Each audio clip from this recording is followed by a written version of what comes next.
You're watching NBA Now by Chat Sports. I am your host, Harrison Graham. Subscribe to the channel if you haven't already. It's youtube.com/chatsportstv. More subscribers equals more videos.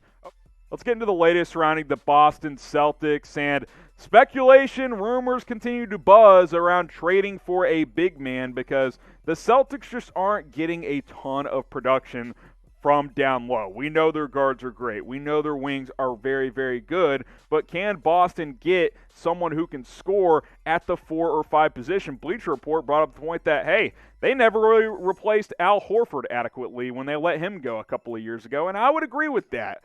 They really have not done that. They had a chance to get Myles Turner this offseason as a part of the Gordon Hayward sign and trade, but that did not happen.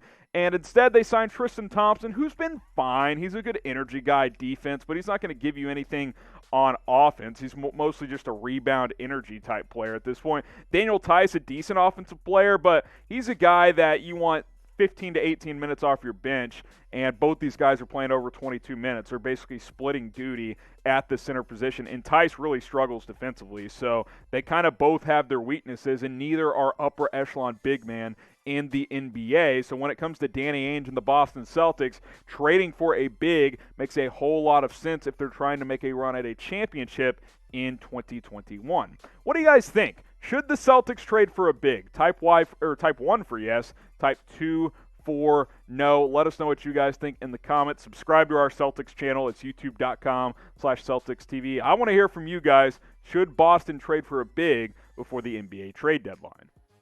Now, we've got some jerseys available for you guys on today's show. When you go to this link, it's chatsports.com/NBA jersey. Jerseys for all 30 NBA teams. You saw the Jason Tatum one. Giannis. Chatsports.com/NBA jersey. You can get a Warriors jersey, Steph Curry, whoever the player may be.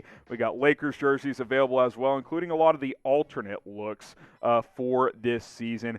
Go to that link. It'll be in the comments. It'll be in the description. It's chatsports.com/NBA jerseys. One more time, I'll mention that link, chatsports.com/NBA jerseys. Go ahead and pick yourself up a jersey today.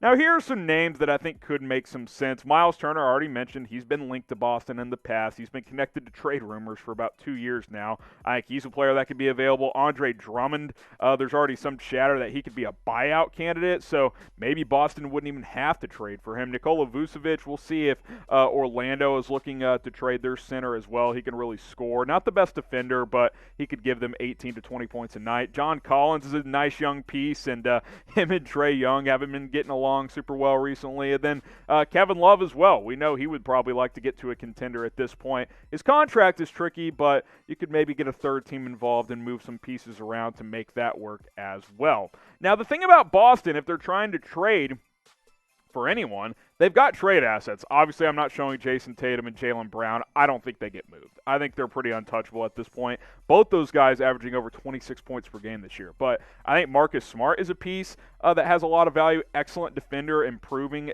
He's improving every year as an offensive player. He's really stepped his game up from a three-point shot as well. Kemba Walker, you know, he's been banged up most of the year. He hasn't been great since he's been back. He's a player I think Boston would be willing to part ways with. Tristan Thompson, same deal.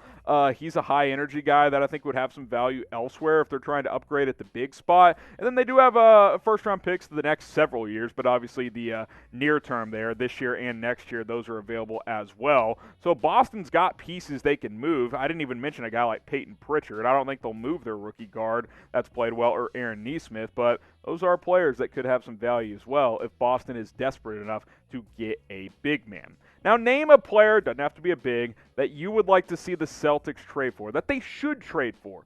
Who should Boston trade for before the NBA trade deadline? I want to hear it from you guys in the comments section. What should Danny Ainge do before the trade deadline?